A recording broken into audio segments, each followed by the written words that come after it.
Sir, ഇപ്പോൾ സജീവമായി തെരഞ്ഞെടുപ്പ് പ്രവർത്തനങ്ങൾ അതിൻ്റെ അന്ത്യത്തിലെത്തി ഇപ്പോൾ വോട്ടിംഗ് നടന്നുകൊണ്ടിരിക്കുകയാണ്. സാർ വോട്ട് ചെയ്തിരിക്കുകയാണ്. ഒത്തിരി സന്തോഷമുണ്ട്. വീണ്ടും ഒരു തിരഞ്ഞെടുപ്പിൽ വോട്ട് ചെയ്യാൻ കഴിഞ്ഞതിൽ സന്തോഷമുണ്ട്. വളരെ നല്ല ഒരു പ്രതികരണമാണ് LDFിനോട് അനുകൂലമായൊരു പ്രതികരണമാണ് കേരളത്തിലെമ്പാടും കാണുന്നത്. ഞാൻ പോയ എല്ലാ സ്ഥലങ്ങളിലും ജനങ്ങളിൽ ഇടതുമുന്നണി സർക്കാരിനോടുള്ള ഒരു വലിയ പ്രതിബദ്ധതയുണ്ട്. കാരണം ജനങ്ങളുടെ ക്ഷേമത്തിന് വേണ്ടി നിൽക്കുന്ന ഒരു സർക്കാർ എന്നുള്ള നിലയിൽ, നാടിൻ്റെ പുരോഗതിക്ക് വേണ്ടി പ്രവർത്തിക്കുന്ന ഒരു സർക്കാർ എന്ന നിലയിൽ വളരെ പോസിറ്റീവായിട്ട് ജനങ്ങൾ കാണുന്നത്. ഞങ്ങൾക്ക് വളരെ അഭിമാനത്തോടെ ജനകീയ വിഷയങ്ങൾ, ജനങ്ങളുടെ പ്രശ്നങ്ങൾക്ക് പരിഹാരം കണ്ടു എന്ന ആത്മവിശ്വാസത്തോടെയാണ് ജനങ്ങളെ സമീപിച്ചത്. പക്ഷേ പ്രതിപക്ഷം അങ്ങനെയല്ല, കുറ്റങ്ങളും കുറവുകളും മാത്രം പറഞ്ഞു. പക്ഷേ അതും ജനങ്ങളുമായി ബന്ധപ്പെട്ട കുറ്റങ്ങളും കുറവുകളും അല്ല പറഞ്ഞത്. അവരുടേതായ ചില കാര്യങ്ങൾ പറഞ്ഞുകൊണ്ട് പോയി എന്നുള്ളതാണ്. ഞങ്ങളെ ഗവൺമെൻറ്റിനെ കുറ്റപ്പെടുത്താനോ ഗവൺമെൻറ്റിൻ്റെ ജനക്ഷേമ പദ്ധതികളെ പറ്റി മോശം പറയാനോ പറ്റാത്ത വിധത്തിലുള്ള ജനക്ഷേമ പ്രവർത്തനങ്ങൾ ഇടതുമുന്നണി സർക്കാർ നടത്തിയിട്ടുണ്ട്. തീർച്ചയായിട്ടും നല്ല കാര്യങ്ങൾ ചെയ്തല്ലോ. ഈ സർക്കാരിനെതിരെ പ്രതിപക്ഷത്തിന് ഈ തെരഞ്ഞെടുപ്പിൽ അങ്ങോളം ഇങ്ങോളം ഇന്ന് രാവിലെ പോലും പറയാനൊന്നുമില്ല, ഒരു സബ്ജക്റ്റില്ല. കാരണം ജനങ്ങൾക്ക് ദോഷകരമായ ഒരു കാര്യം സർക്കാർ ചെയ്തു എന്ന് പറയാൻ ഒരു സബ്ജക്റ്റ് ഈ തെരഞ്ഞെടുപ്പിൽ നമ്മൾ കേട്ടില്ല. അവിടെ പ്രതിപക്ഷത്തിന് പറയാനുണ്ടായിരുന്നില്ല. വർഗീയതയ്ക്കെതിരെയുള്ള പോരാട്ടത്തിൽ മതന്യൂനപക്ഷങ്ങളുടെയും പാവപ്പെട്ടവരുടെയും സംരക്ഷണത്തിന് ഇടതുമുന്നണി സ്വീകരിച്ചിട്ടുള്ള നിലപാടുകൾ അഭിനന്ദനാർഹമാണ്. അത് ജനങ്ങൾ അംഗീകരിക്കും. ഇത് വർഗീയതയ്ക്കെതിരെയുള്ള ഒരു പോരാട്ടത്തിൽ നമ്മുടെ ഒരു ശക്തി, ഇടതുമുന്നണിയുടെ ഒരു ശക്തി തെളിയിക്കും ഈ തെരഞ്ഞെടുപ്പിൽ. ഈ ശബരിമല വിഷയം ചർച്ചയാക്കാൻ കോൺഗ്രസ് UDF ശ്രമിക്കുന്നുണ്ട്. അത് തെരഞ്ഞെടുപ്പിൽ കാര്യമായി ഏൽക്കുമോ? ഈ ശബരിമല വിഷയം എന്ന് പറയുന്ന വിശ്വാസവുമായി ബന്ധപ്പെട്ടൊരു വിഷയമല്ല. ഞാനൊരു ദൈവവിശ്വാസിയാണ്. അത് വിശ്വാസവുമായി ബന്ധപ്പെട്ട വിഷയമല്ല. അത് ഒരു ക്രൈമാണ്. അവിടെ ഒരു ചെറിയ മോഷണം നടന്നു. ആ മോഷണം വലിയ തരത്തിലുള്ളൊരു മോഷണം നടന്നു എന്ന് തെളിഞ്ഞപ്പോൾ ബഹുമാനപ്പെട്ട കോടതി അതിൽ ഇടപെടുകയും കേരള പോലീസിനെ ഒരു സ്പെഷ്യൽ ടീമിനെ അന്വേഷണ ചുമതല ഏൽപ്പിക്കുകയും ചെയ്തു. കോടതിയുടെ മേൽനോട്ടത്തിൽ അത് നടക്കുകയാണ്. 2 തവണ ബഹുമാനപ്പെട്ട ഡിവിഷണൽ ബെഞ്ച് ഈ അന്വേഷണം വളരെ പ്രശംസനീയമാണ്, കുറ്റക്കാരായ ആളുകളെ എല്ലാവരെയും FIRൽ വന്നവരെയെല്ലാം അറസ്റ്റ് ചെയ്യുകയും എന്നിട്ട് നിയമ നടപടികൾ നടക്കുന്നൊരു കാര്യമാണ്. കോടതിയുടെ പരിഗണന ആ കാര്യം തെരഞ്ഞെടുപ്പിൽ ഉപയോഗിക്കാൻ അത് മാത്രം പറയണം. ഞാൻ ഒരൊറ്റ കാര്യം ചോദിച്ചു, ഞാനൊരു ദൈവവിശ്വാസിയാണ്. എന്നെ കേൾക്കുന്ന പ്രതിപക്ഷ നേതാവ്, മുൻ പ്രതിപക്ഷ നേതാവ് പറയണം, ദൈവത്തിന് പണത്തിൻ്റെ ആവശ്യമുണ്ടോ? പ്രപഞ്ചത്തെ സൃഷ്ടിച്ച, സർവ്വചരാചരങ്ങളെയും സൃഷ്ടിച്ച, എല്ലാത്തിനും അധീമനെന്ന് നമ്മൾ വിശ്വസിക്കുന്ന ദൈവത്തിന് പണത്തിൻ്റെ ആവശ്യമില്ല. അവിടെ ക്ഷേത്രത്തിൻ്റെ അലങ്കാരത്തിന് വേണ്ടി വെച്ചിരുന്ന സ്വർണം ആരെങ്കിലും മോഷ്ടിച്ചിട്ടുണ്ടെങ്കിൽ അവരെ പോലീസ് പിടിക്കും, അവരെ കോടതി കൊണ്ടുപോകും, അവരെ ശിക്ഷിക്കും.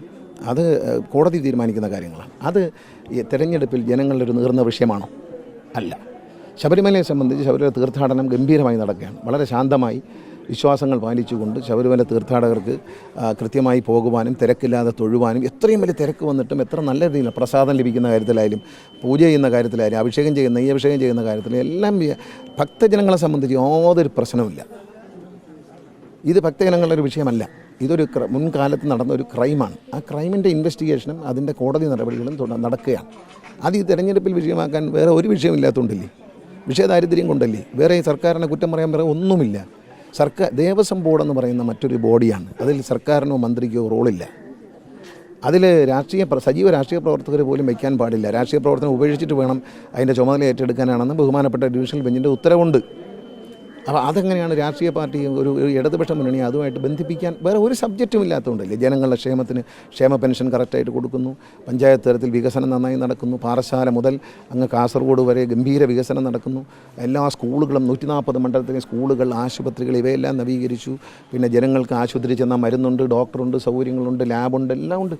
ഇതെല്ലാം ജനങ്ങൾക്ക് ഒരുക്കി കൊടുത്ത ഒരു സർക്കാരിനെതിരെ പറയാൻ ശബരിമലയിൽ ആരോ സ്വർണ്ണം മോട്ടിച്ച കഥയാണോ പറയുന്നത്? അത് ആരോ മോട്ടിച്ചവർ ജയിലിൽ കിടക്കും, അവരെ കോടതി പരിശോധിക്കും, കോടതി ശിക്ഷിക്കും, അത് ചിലപ്പോൾ അവരെ വെറുതെ വിടും. ഇതൊക്കെ ഇതിൻ്റെ ഭാഗമാണ്. അല്ലാതെ ഈ തിരഞ്ഞെടുപ്പിൽ പാവപ്പെട്ട സാധാരണക്കാർ സമീപിക്കുന്ന ഒരു ത്രിതല പഞ്ചായത്ത് ഗ്രാമ സ്വരാജിൻ്റെ ഭാഗമായി നടക്കുന്ന ഈ തെരഞ്ഞെടുപ്പിൽ സർക്കാരിനെതിരെ പറയാൻ മറ്റൊന്നുമില്ലേ?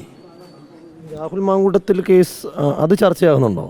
ഞങ്ങൾ ഈ നാണം കെട്ട കേസൊന്നും ചർച്ച ചെയ്യാൻ ആഗ്രഹിക്കുന്നില്ല. അതൊക്കെ അതുപോലെ ഒരു ക്രൈമാണ്. ഒരു നാണം കെട്ട ഒരു മാനസിക രോഗിയായി മാറിയ ഒരാൾ ഒരു വല്ലാത്ത മാനസികാവസ്ഥയിൽ കാണുന്ന വികൃതമായ ക്രിമിനൽ പ്രവർത്തനങ്ങളെ ഒന്നും ഞങ്ങൾ തിരഞ്ഞെടുപ്പില്ല. അതൊന്നും പറഞ്ഞ് വോട്ട് പിടിക്കേണ്ട കാര്യം LDFിനില്ല. LDF കൊണ്ടുവന്ന വികസന പ്രവർത്തനങ്ങൾ, നല്ല കാര്യങ്ങൾ, ക്ഷേമ പ്രവർത്തനങ്ങൾ പാവപ്പെട്ടവരിലേക്ക് അത് എത്തി എന്ന അഭിമാനത്തോടെ പറഞ്ഞുകൊണ്ട് ഞങ്ങൾക്ക് വോട്ട് പിടിക്കാം. അല്ലാതെ ഈ ഓരോ യൂസ്ലെസ് ആൾക്കാർ, വളരെ ക്രിമിനൽ മൈൻഡുള്ള ആൾക്കാർ, ജന്മനാ ക്രിമിനൽ വാസനയുള്ളവർ കാണിക്കുന്ന വൃത്തികേടുകൾ പ്രസംഗിച്ച് കിടക്കാൻ നമുക്ക് ലജ്ജയില്ലേ? നമ്മളതൊന്നും ചെയ്യില്ല. അതൊന്നും ഒരു സബ്ജക്റ്റല്ല.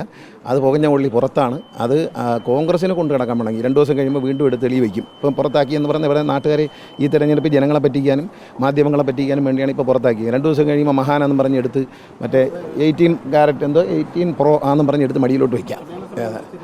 അതും മത്സരിക്കും. അതും അവർ രാജ്യസഭയ്ക്ക് സീറ്റ് കൊടുത്തുകൊണ്ട് നിയമസഭ വലിയ 18 Pro Max എന്തോ ആണെന്നാണ് പറയുന്നത്. ആ സൈസ് സാധനങ്ങളൊക്കെ എടുത്ത് മടി വെച്ചോളും. അതൊക്കെ വെക്കുമല്ലോ, നമ്മൾ കണ്ടിട്ടുണ്ടല്ലോ. ഇത് പറയാനൊന്നുമില്ല. ഇപ്പം തൽക്കാലം ജനങ്ങളുടെ മുമ്പിൽ കണ്ണിപ്പൊടിയിടാൻ വേണ്ടിയല്ലോ ഈ പുറത്താക്കലും പ്രാഥമിക അംഗത്തിൽ നിന്ന് പുറത്താക്കി എന്നൊക്കെ സാങ്കേതികമായി തന്നെ തെറ്റാന്നാണ് പറഞ്ഞത്. AICCയുടെ അനുവാദം വാങ്ങിച്ചിട്ട് പുറത്താക്കാമെന്ന് പറഞ്ഞത്. അത് വാങ്ങിക്കാതെ ചെയ്തിരിക്കുന്നത്. KPCC പ്രസിഡന്റ് പുറത്താക്കിയിരിക്കുന്നു, ഇനി അകത്താക്കിയിരിക്കുന്നു. കുറച്ച് ദിവസം കഴിയുമ്പോൾ പറയും അയാൾ ആദ്യം ഒളിവിൽ നിന്ന് പുറത്ത് വരട്ടെ. അയാളെത്തിന് ഒളിച്ചു നടക്കുന്നേ? അയാൾ ഈ കൊല്ലത്ത് എന്ന MLA വീട്ടിൻ്റെ വാതിൽക്ക് നിന്നുകൊണ്ട് പറഞ്ഞ വൃത്തികേടുകളെല്ലാം അയാൾ ചെയ്തുകൊണ്ടിരിക്കുന്ന കാര്യങ്ങളാണെന്ന് അയാൾക്ക് ഇപ്പോൾ ബോധ്യപ്പെട്ടില്ലേ? കാരണം ആ പ്രസംഗം കേട്ടാൽ നമുക്കറിയാം അയാളുടെ വൈകൃതം എന്താണ് എന്ന് അയാൾ പ്രസംഗിക്കുന്നത്. സ്വന്തം വൈകൃതമാണ് അയാൾ പ്രസംഗിക്കുന്നത്. അയാളുടെ വിഷയമൊന്നും ഒരു സബ്ജക്റ്റല്ല. ഈ തെരഞ്ഞെടുപ്പിൽ ജനങ്ങളെ സംബന്ധിച്ച് അതൊരു വിഷയമല്ല, ഞങ്ങളെ സംബന്ധിച്ചൊരു വിഷയമല്ല. ഞങ്ങൾ നന്മയുടെ കൂടെ